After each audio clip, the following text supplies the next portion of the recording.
Hi, and welcome back to AI in 5. As always, I'm your host, Simon Chris, and joining me today from Canada is Rebecca Bultsma. Rebecca is a strategic advisor around AI, and we're going to be talking about her top 5 tools that everyone should be using. Hi, Rebecca. Thanks for joining us on AI in 5. Hi, Simon. I'm happy to be here. Where do we find you in the world today? Today, I am in southern Alberta, in Canada, right on the Montana border, and it's minus 40. Minus 40. Okay, wow, that's cold. Let's jump right in. We've only got 5 minutes.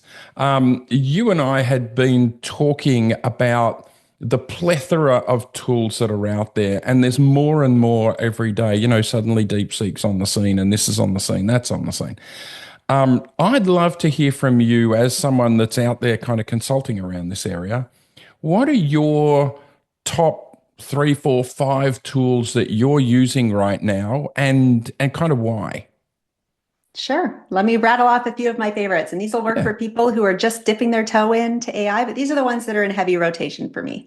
So, Okay. number one is still ChatGPT.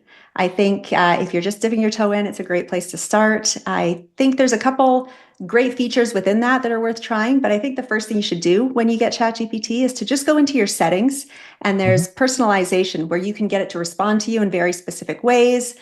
You can give it very specific instructions so that it's very, very useful for you. Okay. There's tons of bells and whistles, but that's a conversation for a different podcast. If you haven't tried Claude, Claude is kind of like ChatGPT, less bells and whistles, but it has a great vibe. So great personality. Go in, do some chatting with Claude, and Claude is a great tool to Yeah. experiment with. There's free versions on ChatGPT and Claude. I have to say I use Claude more than any of the others myself. So, yeah, get that. It's And you might want to check out ChatGPT since they've rolled out an update in the last few days because it's got a great personality. I think a lot of them are kind of emphasizing that now. Yeah. Fresh off the presses is Grok, which just had a major update last night. And this Grok 3 actually has some pretty incredible benchmarks, and it can make really great images right within it. Probably some of the Okay. best I've seen.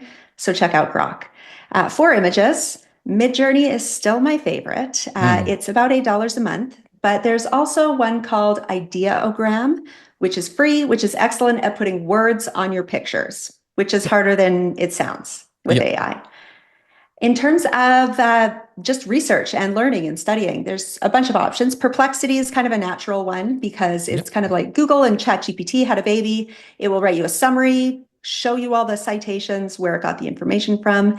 And they just, as of a few days ago, embedded in a deep research element to it to go out, do some of that research for you and bring it back. Google Gemini, you don't hear a ton about it, but I probably use that more than anything. In the Hmm. background, there's a Google AI Studio that I like, but also within your email, if you have like a Google workspace, it can do things like if you get emailed a receipt, it will automatically track it and add it to a spreadsheet straight for you so that you can track those things. Yeah. Where are we at for time, Simon? Yeah, we're still doing fine. Perfect. Well, if we're going back to ChatGPT for a second and you are comfortable experimenting around with ChatGPT a bit, something a lot of people don't know about is within ChatGPT, there's a little section called the GPT Store. And Yeah. it's kind of like a mini app store for different personalized versions of AI, and it will design your tattoo. It will translate Gen Z lingo for you. It will automatically tell you how to get stains out of whatever you want. So if you haven't experimented a ton with the GPT section, it's actually kind of a buried treasure, if you will. And Yeah. then my number one kind of go-to all the time for specific tasks that I do is Google Notebook LM. So if you Yes. haven't tried it, it's excellent. It's like you consider it just like a giant notebook where you have all of your research articles, all the information, YouTube links on a topic. It will write you a summary. You can ask questions. It won't pull in any of the random information that sometimes you get in regular LLMs. And then you can also have it turn your content into a podcast with two really real sounding hosts. You can give them a specific focus. You can interrupt them to ask questions and have a really immersive, interactive learning experience to kind of deep dive on some of that stuff that you want. Yeah, I've So had it. I've had it do a podcast on my website, which is a really interesting way to hear from without me telling it what I think the website is or how AI perceived it. the other tool I love to use image wise is Flux, the new Hmm. 1.1 model, which also does written text in an image quite well. Midjourney still, Iffy. great images, but that's a huge list of tools, and believe it or not, we're already at 5 minutes. But Wow. I would love to ask you the same question I ask everyone, which is, what would be your one best tip, more so than for an individual starting their journey, but a company starting their AI journey? What should they be thinking about?